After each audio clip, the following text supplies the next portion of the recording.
Welcome to Bat Therapy, the psychology of Batman, superheroes, and other comic book characters. Be a fly on the wall or a bat in the cave, listening in on a friendship built out of a love for talking Batman, comics, and the everyday struggle to achieve mental health and happiness. We are your hosts, clinical psychologist Dr. Amelia Brown, and comic enthusiast and nerd aficionado Keaton Hopkins. This podcast is about providing education and understanding and is not a replacement for mental health treatment or support. If you're needing help, go to bat-therapy.com for resources. All right, so today we are talking about Superman speeding bullets.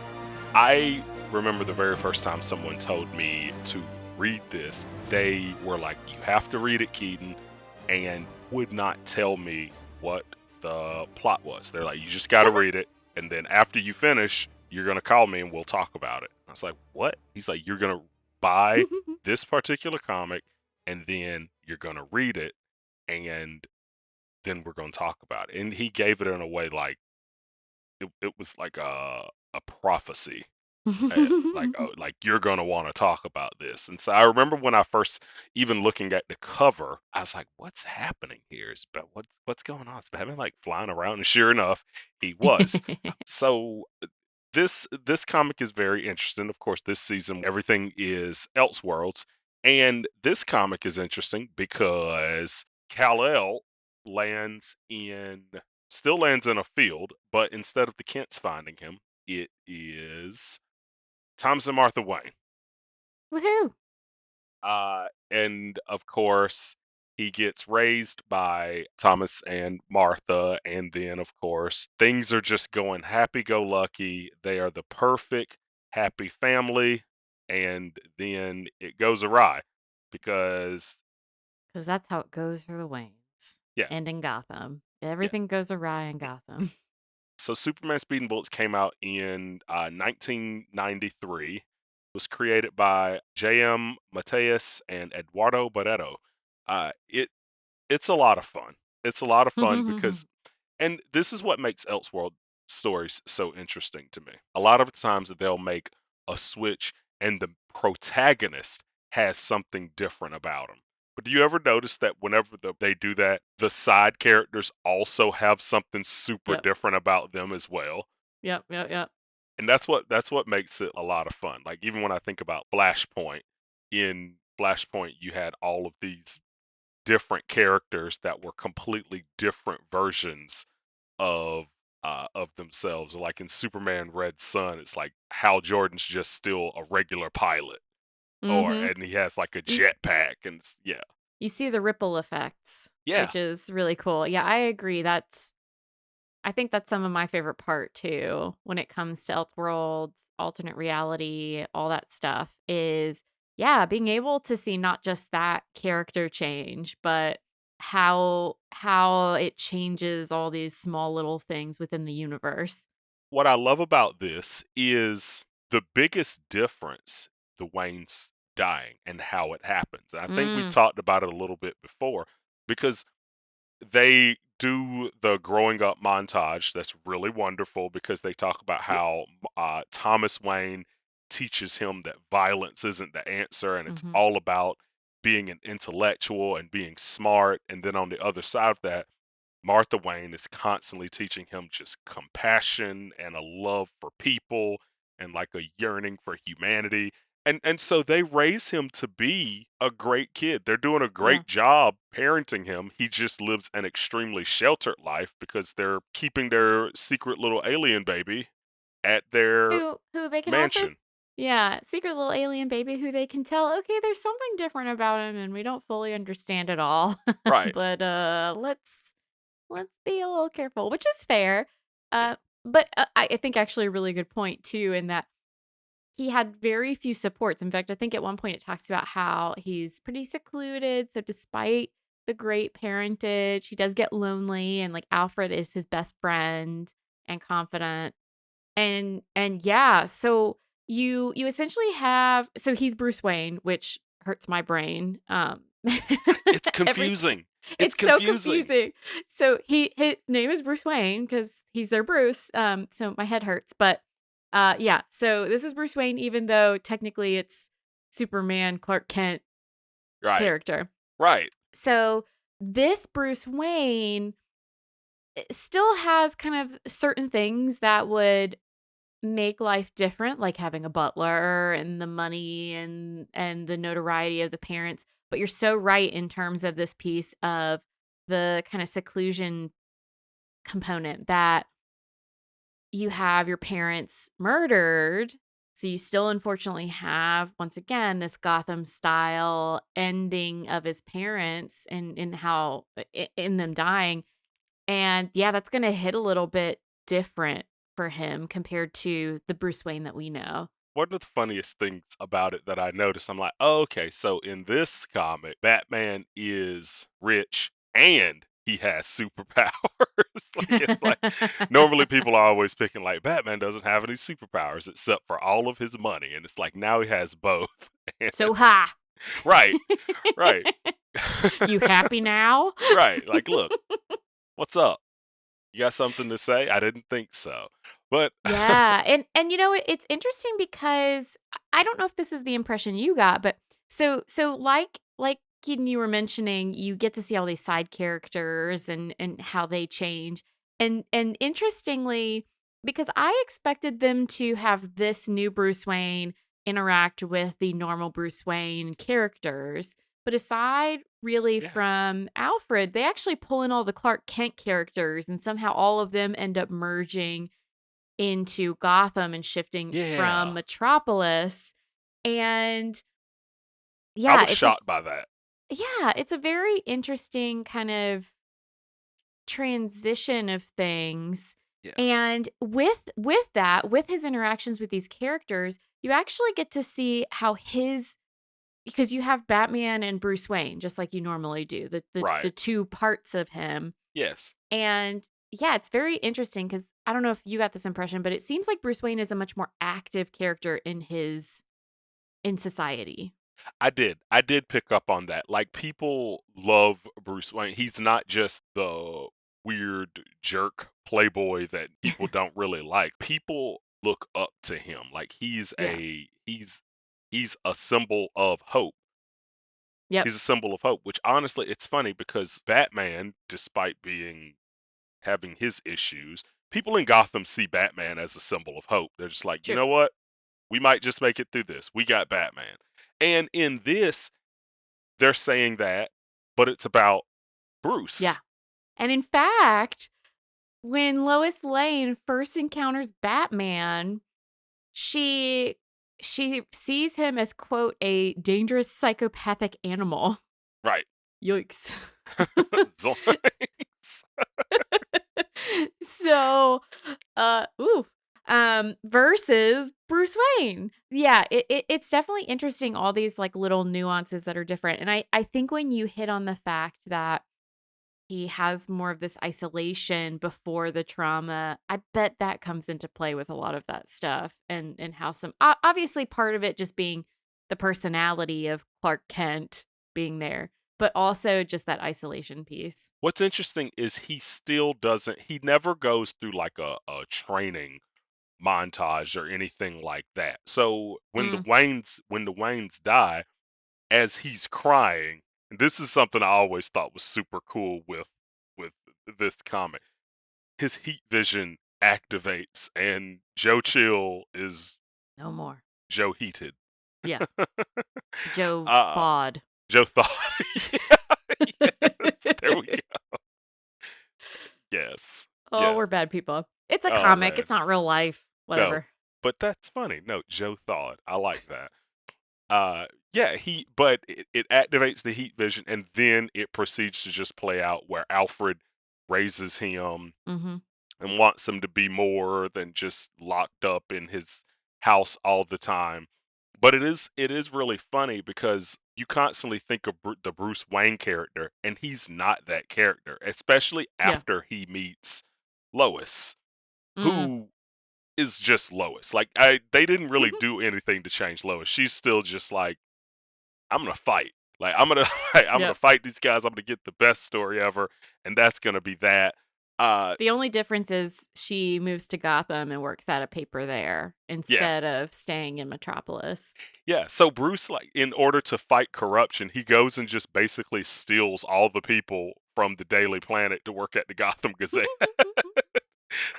Uh, Money. that's Gotta still a be Bruce. nice. Yeah, that's still a very Bruce Wayne thing to do. It's true.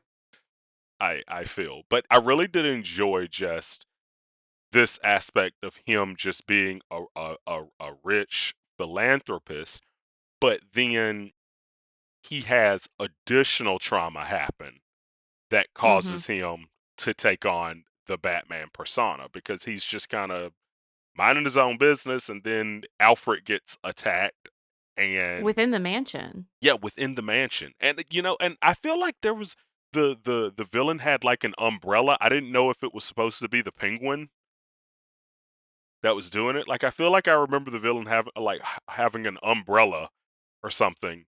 And I Yeah, I could can't I remember. could be wrong. I could be wrong, but I thought that was like a nod because they really don't show on a lot. They really don't show on the any of Batman's Rose Gallery. Yeah, they In kinda shift it a little Yeah, bit. they really shift it. It takes Bruce back to the alley Yep. and he snaps. And it's really interesting when I think when you have like that trauma that reoccurs and puts you back and gives you. It's funny how trauma can give you the exact same emotion you felt Yeah. from a prior time.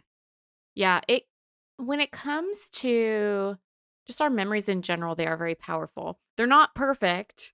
We like to think that our memory is written in stone. It's not perfect, but it is very powerful.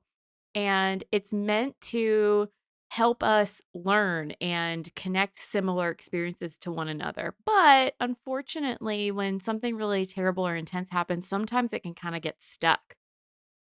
And, there's actually unfortunately, the more traumas you have over time, the more likely you are to have struggles related to trauma. Because like you're saying, they kind of tie in and connect to one another and build on top of each other, and you have those emotional connections. It's not always the case. We have, unfortunately, plenty of people out there with plenty of trauma who are doing just fine, Yeah, unfortunately, fortunately. yeah, Wish you guys didn't have the trauma. Love that you're finding a way to work through it. Um, so it doesn't necessarily mean that things break down for you, but yeah, you're so right that these traumas layer on top of each other. And this is a really good illustration of that, where he is kind of chugging along in some ways, and then you have another violent event that infringes upon his family, and this one even within his own home. And he's essentially like, oh, hell no. yeah. And it ends the same way because the thing is with Joe Chill, he didn't mean Mm-hmm. to kill him. But with the subsequent people, it's like, okay, Mm-hmm. you meant to do that. You Yeah. like that's not okay. And what makes it even more interesting is there's nobody that's really there to say like you need you need to calm this. You need to calm this down. You need to reel it in. Like there's Slow no your roll. right. There's no Justice League out there that's like we should go check on Gotham City. Right. There's nothing. He's still even if they did, he's still Superman. And in this universe, we never really see Kryptonite. So for all we know, Oh, yeah. he he might not even have that weakness. Like I'm gonna assume he does, Yeah. but he might not even have it. But it's such a different symbol once he takes on the mantle of Batman because he kills. People are just absolutely terrified Yeah.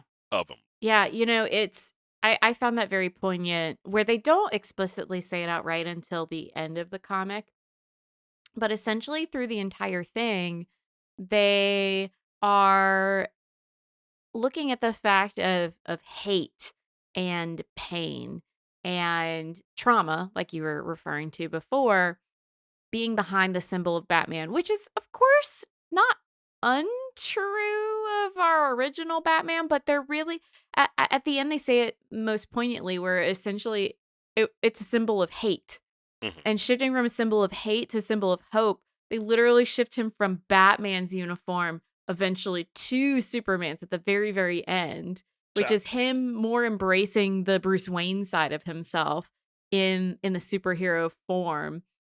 Which is very interesting because that's not, I mean, Batman is feared in our kind of our reality as we know it, Yes.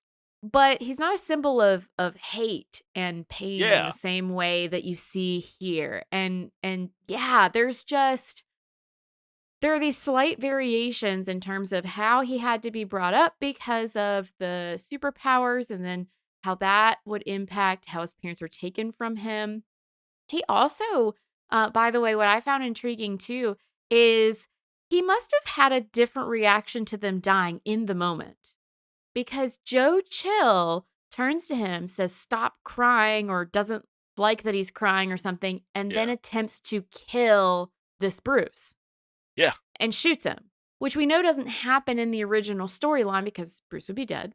Mhm. So they even actually in that moment innately respond differently to the tragedy as it's happening in front of them. And all of these things kind of layer on top of each other to make the symbol of Batman mean very different. Well, maybe not very different things, but definitely different things between this storyline and our main storyline. Part of me wondered if that was because at the time all of it was happening, he wasn't fearing for his life. Like every Mm, time he encounters anything in this book, it's like he knows that he's Superman. He's fearing for the people mm, around him. And it's like and it's almost one of those things like, okay, it's one thing for you to be trying to kill him, but it's almost like he snaps and becomes someone else and goes really dark whenever someone's going after someone around him. mm. Well, also think about the level of shame and guilt that I would imagine our mainstream Bruce Wayne probably feels some semblances of shame and guilt just in terms, or wish in terms of how things might have gone differently.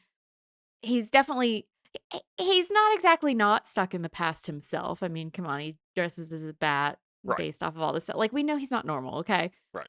But he was a 8-year-old boy or however old-year-old boy. He didn't have superpowers. This Bruce Wayne has to live with the fact that, granted, it wasn't truly coming to fruition yet. It wasn't fully understood, those powers and whatnot. And trauma responses, I don't care how many superpowers you have. You still have your fight, flight, freeze responses in terms of Right. when these life and death or threatening situations happen.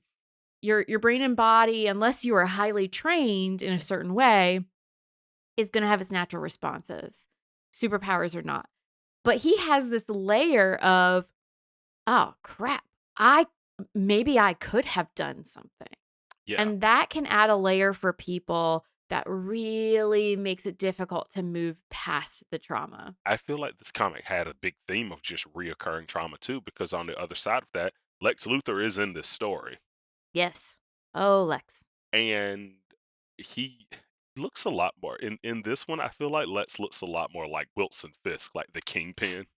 That's Thank you. I kept thinking he He look looked like somebody, but I couldn't put my finger on it. You're Yeah. so right. This is not a he's not a cut and suave Lex Luthor No, he just looks like in this. he'll barrel right through you, which Yeah, I actually which kind of he appreciate. That does. matches his And personality. he actually does. I feel like they really did go about making him into the Kingpin, because at one point Yeah. he walks up behind two guys and just lifts them up and snaps their neck. And I'm like, okay, does he have superpowers? Like, he's huge. But they touch on the fact that he like barely survived an exploding Mhm. factory or something like that. Chemical factory, and you're Yeah, like, it was a "Mhm. chemical right. As soon as they said chemicals, I'm like, You oh know, god, you know." here we go. Was it Ace Chemicals? Like they didn't like it's like, yeah. Like what are they making? What were they working on? Because they say it and they don't really touch on it. But then later on near the end of the comic, he says a statement like something along the lines of, I didn't. It's like you're right. I wasn't unscathed. Like Mm, I did change. That did change me, and it just made me think about what happens when people don't take care or handle their trauma, because he essentially, mm. so he basically becomes the Joker in Yep. this by the end, and it's like, oh, And he's he's even wearing the purple gloves and everything. yeah, like it's like, oh, now he's been the Joker all along, and he's just kind of kept that part of himself hidden. And it just made me think about the fact, like, I feel like that really happens. Like when people don't take care of their trauma or don't seek help for it, it ends up just compounding Mm, mhm, mhm, and mhm. getting worse and worse and worse until it becomes something that's, I feel, might be way more difficult to manage than Mm. if they had gotten it looked at or worked Ah. on in the beginning. So you essentially saw the Joker fully coming out for him as a manifestation of him trying to hold all of this in and trying Right. to keep it under wraps, like everyone around him. I think he says at one point, they didn't want people to know how bad it truly was, and Yeah. And yeah. yeah, yeah, it just made me think about it. And like it makes me think like if he had just went and gotten help from like Doc Brown, like as soon as that happened, like maybe we wouldn't be in this Joker-esque situation, Yeah. right? You gotta be careful though, actually, because when it comes to trauma though, and I mean we're talking about a trauma too that's layered with the complication of some very significant physiological changes. That's true. So, there's that to keep in mind too, which I wonder about people who actually have these kinds of traumas happen to them. What do they think about these characters where it's like, oh, great. So now visually they look different. So they're going to turn bad. Yeah. So I wonder how people in real life feel about that. But you have to be careful when a traumatic event happens, because one of the things people think about is, "Oh, okay, so not talking about things can be a problem." Which is true. You're absolutely right that if we repress things or if we don't find our ways to process, to cope, to find our foot forward, to kind of work through the background noise that starts happening for us as we're trying to make sense of a situation. If we don't find a way to do that effectively, absolutely it compounds on itself over time, building and building. Mhm. But one of the things that they said was, okay, so then when people have a traumatic situation, let's make sure they all talk about it right away. That can actually be very harmful. Oh, okay. Yeah. Yes. That makes a lot of sense, actually. Yeah. So, yeah, I mean, if you think about it, there are so many different ways of needing to process things. And think about how something is when it's super fresh. It's literally happening now or it just happened. Yeah. You can be super overwhelmed and just there's a lot going on. For some people, they'll do better if they have the opportunity to talk, to process through, to share about things.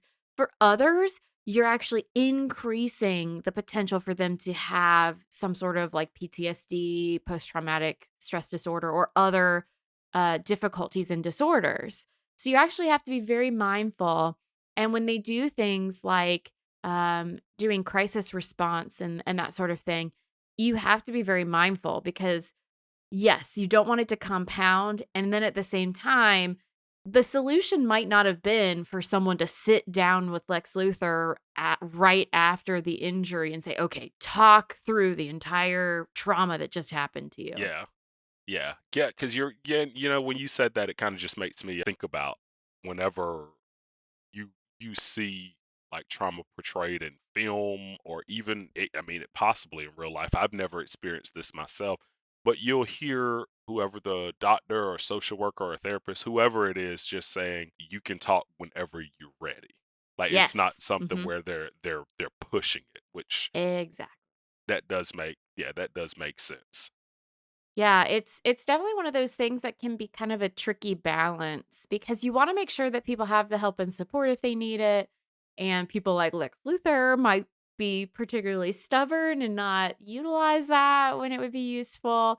But on the flip side, when it is provided, yeah, you want to make sure that there are choices and options in terms of how that's being provided. Because if it feels like there's pressure to actually talk and share and go over things right afterward, or even in the process of, trying to cope with it, you can actually do harm rather than good. But Yeah, yeah, I'm glad you've picked up on that, because that is the best way of the help is here.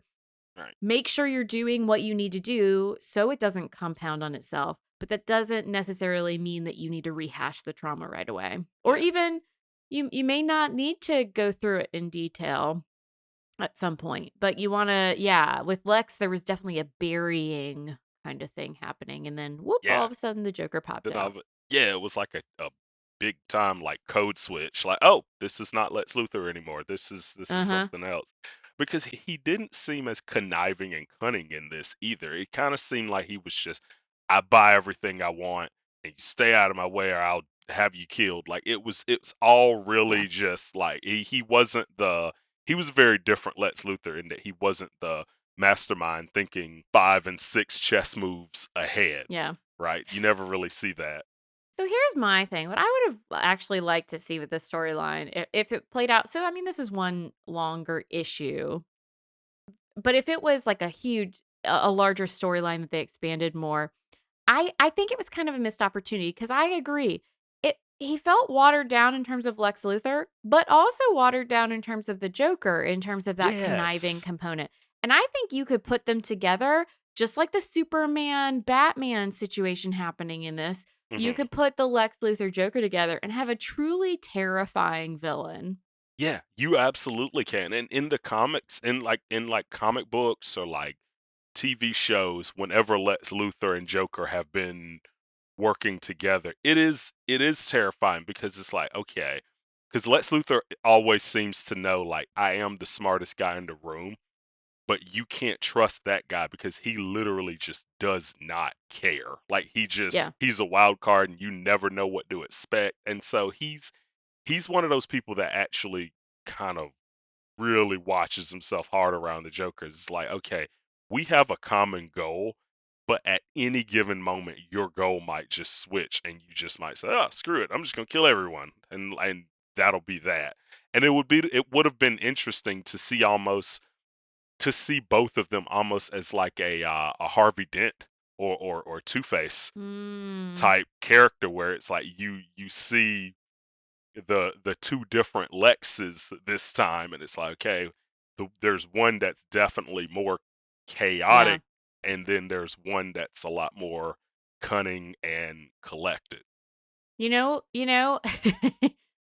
the Lex Joker combo, to me, has a very Watchmen or The Boys type, "Oh, man, this world is a goner." Yeah, That's the feel I have when I think about a true combination of those 2. that's true. That's true. It's like, what would that be like? Ozymandias and the comedian, I Yes. guess. Yeah, Uh-huh. which Yeah. gosh, Oof. we have not talked about. I don't think we haven't talked about that on the podcast yet. But my goodness. Mm, yeah. Um, But yeah, there was a lot that I think they could have done with it. It would have been cool if they had done a bit of a series. But I do think it's funny that when he decided to be a symbol of hope, it's like, oh, now he's just Superman. Like I know, I what? was like, "Psh, okay, Like what? You whatever." just changed your costume. Like go. How about you go to a therapist? How about that? Mhm, And mhm. then maybe change your costume because it really felt like you've seen the joke online where people are like, oh, instead of therapy, I'll just dye my hair. Oh, yeah. Right? Like that's what it felt like. It's like, oh, like look, he let this one guy live, and now he's in a Superman costume. All is right in the world. And I'm like, no, he's killed like 4 people. Like y'all should actually maybe look at that. Like he's definitely killed several people. Well, and I actually thought that it was gonna lead into him just doing things as Bruce Wayne. That's where I thought it was gonna head. And I feel like and I yeah, because I thought it was gonna be like, okay, I'm just gonna hang up. I'm just gonna hang up the Yeah, cape because I'm clearly doing more good in this world yeah. as Bruce Wayne, the philanthropist that cares about Gotham, instead of just running, flying around, beating up people. And so it But just you know what? I think one of the things that's highlighted so much in this story, and Lois even points out to him, is he enjoys it too much. He's getting something out of the pain and the violence and the whatnot. I don't yes, it would be better to hang up the cowl and just be Bruce Wayne, but I don't think he can give it up. I don't think he could give up the fact it's like, well, I've got these superpowers and I mean I can still do some pretty decent damage without killing people. So, Yeah. But it's also going to be that much harder though to hide your secret identity when you're like because he's not even wearing glasses. Like like Bruce Wayne doesn't even wear glasses. I think people are going to be like, "Oh wow, Bruce Wayne gelled his hair and he can fly." Like it's going to be I didn't even think about that. it's going to go Oh really quick. It's man. going to be over really quick. Like, "Huh, Okay, so it's gonna be like a Tony Stark kind of situation. maybe that's what it'll be like." And then at some point maybe somebody will ask, "Did you not kill 4 people?" And then he'll like, And then his eyes will go red and they'll be like, never mind, no, you didn't. yeah, Twitter will catch him, but I don't know. I don't Oh think god. no one will say it to his face. But yeah, it was a Mhm. very interesting read. I would like to like because this comic it came out 30 years ago. Mm, And so I'm really interested in seeing or thinking like how if that comic were like rewritten today, what changes they would they would make to it, you know? Like I'm wondering yeah. if they because I feel in the last 30 years I feel like we've gone such a long way when it comes to recognizing mental health issues and things like Mhm. that. I really wonder what it would have been like if they had done that right then. Because if you think about Batman's story, I feel like you never really hear about, oh yeah, after he saw his parents murdered, he went to a therapist. Yeah, no. Yeah, they don't really I, I think that one's on Alfred. It might be that one that one might be on Alfred. Like, hey, get this kid some help, maybe. I mean, like, Leslie Tompkins is around. She's not a therapist, Yeah. but I Yeah. mean, he's got, like, these parental figures, and I wonder if it's almost like she's a healer, and so she's there to help, and it's like, physician's different Yeah. than than a mental health provider, but, Yeah. And Bruce is uh, also good at hiding it. Even as a kid, it seemed like when you see him as a kid, he's still just like yeah. cool, calm, and collected. That oh, that would be a great comic, is can you just imagine the little shit that little Bruce Wayne would be in therapy? But you get him one of those, like, really great therapists that just takes him on, just like, Falcon and Winter Soldier, like, that kinda Oh, therapist who's that'd be like, fun. "Alright, let's do this." That'd be That would be fun. amazing. All right. So coming soon. Bat therapy is writing a comic. There we Like, go. yeah. But yeah, And that we'll would get be sued. maybe we can get permission. Maybe, There you go. podcast is growing. Warner Brothers, we're here. Hit us Hit us up. up. Right. But yeah, this is a fun and very quick read. So yeah, if you get a Yeah. chance, check it out. It's on the DC Universe app, and then you can also just Amazon it. Do we have a mindful nerd moment for today? Always. Yeah. Always. So, yeah, I was trying to think of what to do, and what I came up with was one of the ones where you see a character struggling, so it's like, "Okay, let's help them struggle a little less, hopefully." Okay. So, this recurring theme, it seems, for I don't know what to call him, Bruce Wayne, Batman, Superman person thing. We can call him Bruce. We're So gonna call Bruce, him we'll call him Bruce. Bruce. It just feels wrong. But It does. so, so for Bruce, one of the struggles that he seems to have on repeat is something bad happens. He starts getting angry or is just one like you were saying before, compounding that trauma and whatnot, and his heat vision comes out to play. Right. So, what I was thinking that we could do is let's pretend we're in a scenario as Bruce, but the Bruce with heat vision. So, we'll pretend that, okay, we're in a situation that heat vision is coming out, and essentially like we've done with some other ones where it's okay, how do we just kind of rein this in? Not so much to take away the heat vision, but to make sure that the heat vision is under his control. Okay. Yeah, so we're post Lois Lane bringing us over to the hopeful side, and so we're trying to not let our heat vision just roast everybody when Okay. they are bad. Okay. Here for it. All right. So, I don't really have like a specific scenario in mind. So let's just pretend there are some bad guys, something bad's happening, someone's being a villain and all that whatnot. Okay. And you can just feel that heat vision starting to rise. So we'll just kind of do a generic kind of situation. So sit in a comfortable position. Close your eyes if you're comfortable. If not, just let your eyes fall and on nothing in particular in the room. Let them unfocus. And to help us get into the mode here, first just focus on your breath. Notice what it feels like to breathe in and out. You don't really have to change it in any way, just experience it.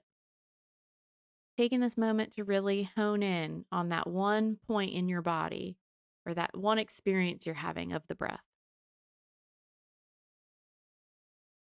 And as you're breathing, I want you to shift into the mentality of Bruce. So, this Bruce of Superman speeding bullets, you're Bruce. You are dealing with some villains, and you notice, uh-oh, I'm feeling that feeling again. That anger, that hatred, that pain inside. Notice what that feels like. And notice how with that feeling as it builds, you're noticing some red hot heat building up behind your eyes. And fortunately, you are fast. So in the blink of an eye, you can expand this moment into an hour, into days if you want. And you realize what's happening here. You feel that heat behind your eyes, and you use your speed to your advantage, and you zip yourself out of that space. For everyone there, just for a millisecond, but for you, you're taking a moment. You zip out of the room and you take a few deep breaths. Breathing in, breathing out that pain and anger and hatred. Breathing in, calm, cool and collected. Breathing out that heat and hatred.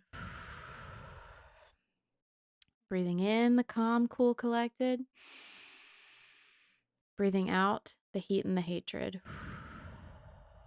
And as you do this, you notice that the heat behind your eyes is still there, but it feels more within your control. Doesn't feel like it's going to just hit anything in front of you, but you notice that it feels like you have more purpose and control behind the heat behind your eyes. And now that you've taken this moment and you've come back down a little bit, you feel more in control of that heat vision. You zip back into the room to deal with those villains, and they don't even know you went anywhere. We're going to shift out of this mindful nerd moment. But first, just take a few deep breaths, appreciating, patting yourself on the back for managing, controlling your heat vision, making sure that the heat vision is working for you and you're not working for the heat vision. Pat yourself on the back. And when you're ready, allow your breathing to shift you from being Bruce to being you, sitting where you are, listening to the podcast. When you're ready, open your eyes and move yourself around a little bit. Just get adjusted back into the room, and we'll see, Keaton, what you thought of this one. I liked it. I liked it. It really felt like like it a lot of it a lot of mindfulness, it almost feels like it's dealing more with panic and sometimes fear. This Mm-hmm. felt more like uh anger management. Ah, It felt a lot more like anger management or self like a self control type yeah. type thing. Like, I'm getting heated, I need to take a break, I Mm-hmm. can come back later, but right now I need to get some air, Yep. come back, calm down. And that, uh, honestly, that one happens quite a bit. And the thing is, I feel like whenever we talk about mindfulness, my mind instantly goes to anti-anxiety, Mm, anti-stress, anti-fear. But I don't think I think about it enough when it comes to anger, right?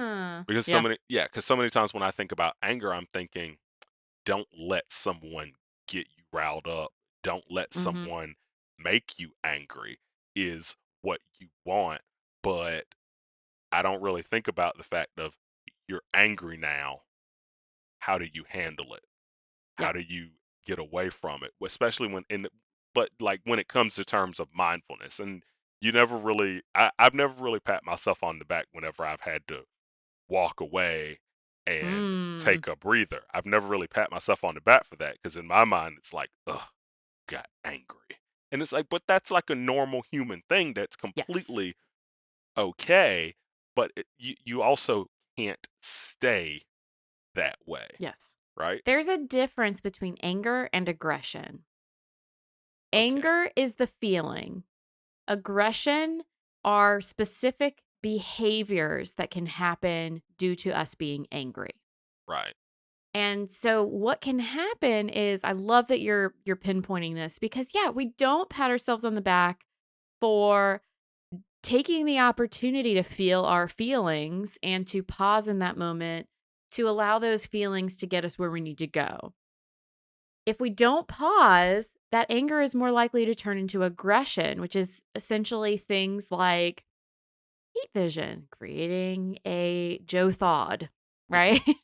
So it's important to take those pauses, take those moments, and to see that as success. Because, yeah, it's not about not feeling angry.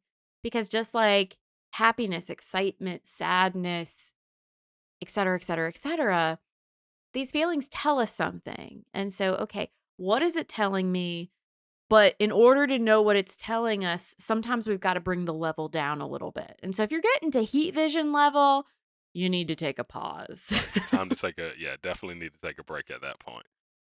Um, that's yeah, I really actually like that, and I honestly I almost feel bad for not ever really associating mindfulness with calming down from anger, right? Mm. Like, Well, and keep in mind, because sometimes we use things like calm down or control or stop, prevent, but some of it's more about actually giving anger our attention. So let me pay attention to the anger. I'm turning toward the anger. I'm paying attention to it. Yes, that results in the anger coming down and being more manageable, but it's not so we can just shove the anger into a closet, pretend it wasn't there, but so we can figure out what to do with it next. So the heat vision, it's not that the heat vision itself is the problem, it's the heat vision going off willy-nilly without Batman, Superman, Bruce being able to control it. That's the issue. right. That's a really good point. I really like that. Thanks for nerding out with us. I'm clinical psychologist Dr. Amelia Brown. Find me on social media at Crafting the Mind. And I'm comic enthusiast and professional nerd Keaton Hopkins. Check out my TV and movie reviews on YouTube at Team JBS. Check out our website at bat-therapy.com, our Bat Therapy YouTube channel, and follow us on social media. See you next week, same bat time, same bat channel.